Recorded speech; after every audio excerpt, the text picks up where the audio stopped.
देश में गृह युद्ध के लिए सीजीआई खन्ना को जिम्मेदार ठहराने वाले मोदी के सांसद को सुप्रीम कोर्ट ने भरे कोर्ट रूम में ऐसी लताड़ लगाई कि सन्नाटा पसर गया। आपको बता दें कि सीजीआई खन्ना ने डायरेक्ट कहा कि हमको फ्लावर समझा है क्या, हम फायर हैं। इतना कहना भर था कि मोदी के सांसद निशिकांत दुबे की हालत खराब हो गई।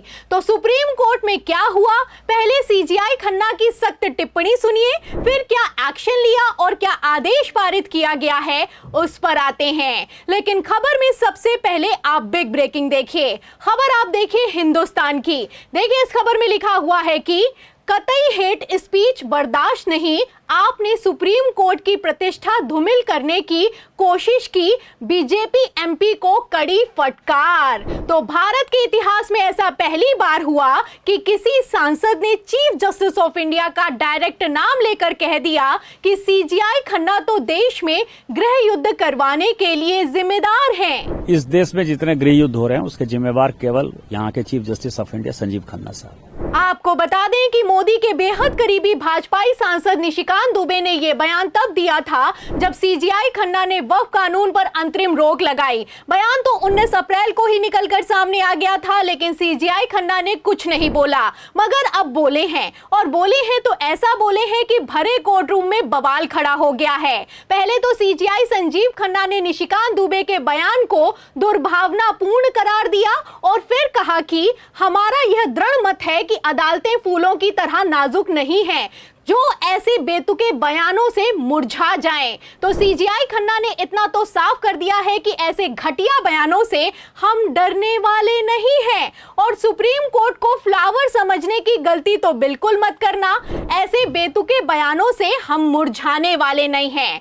आपको बता दें कि पहले तो सीजीआई खन्ना ने निशिकांत दुबे के खिलाफ एक्शन की मांग वाली याचिका को खारिज कर दिया था और खारिज करते हुए कह दिया था कि हमारे कंधे मजबूत हैं। लेकिन अब सीजीआई खन्ना ने शॉर्ट ऑर्डर पास किया है। पहले तो सीजीआई खन्ना ने साफ किया कि वो भाजपाई सांसद के मसले पर किसी तरह की दलील या बहस नहीं चाहते हैं, शॉर्ट ऑर्डर पास करेंगे और अब वही कुछ होता हुआ नजर आ रहा है। आपको बता दें कि सुप्रीम कोर्ट ने सिर्फ ऑर्डर नहीं पास किया बल्कि सीजीआई खन्ना ने भरे कोर्ट रूम में टिप्पणी करते हुए इतना भड़क गए कि अपना आपा खो बैठे हैं। कहने लगे हैं कि ऐसा बिल्कुल भी नहीं है कि इस तरह के बयानों से सुप्रीम कोर्ट पर लोगों का भरोसा कम होगा, बल्कि इस तरह के बयान भाजपाई नेताओं की अज्ञानता को दर्शाते हैं। तो क्या कहना है सीजीआई खन्ना का, मैं खबर का मेन पॉइंट आपको पढ़कर सुना भी देती हूं।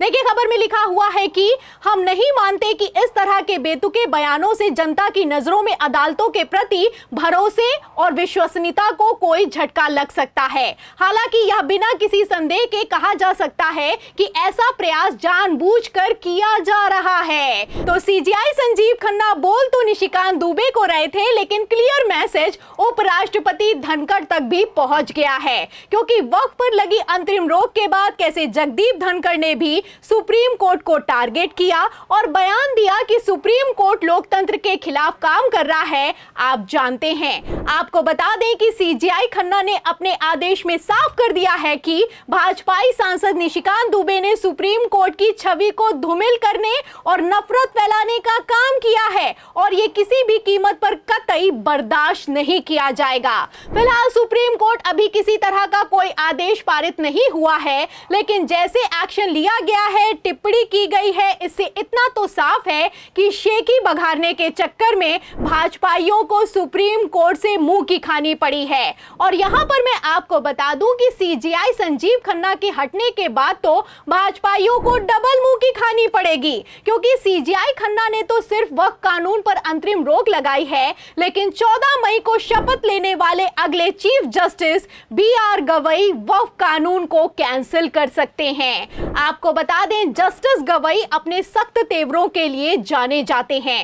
इलेक्टोरल बॉन्ड से लेकर नोटबंदी और बुलडोजर के एक्शन पर कई अहम फैसले सुनाए हैं। जस्टिस गवई ने तो बुलडोजर एक्शन को लेकर यहां तक कह दिया कि यह असंवैधानिक असंवैधानिक है। तो इस तरह के फैसले जस्टिस गवई की तरफ से जब निकलकर सामने आए हैं तो वक्फ कानून का क्या होने वाला है समझने वाले अपने आप में समझते हैं। फिलहाल सवाल तो ये खड़ा होता है कि क्या वक्फ कानून भी सुप्रीम कोर्ट से असंवैधानिक होगा। ये सवाल इसलिए किया जा रहा है क्योंकि जस्टिस गवई ने वक्फ की सुनवाई से पहले ही साफ कर दिया है कि उन पर सरकार का करीबी होने से कुछ नहीं होता।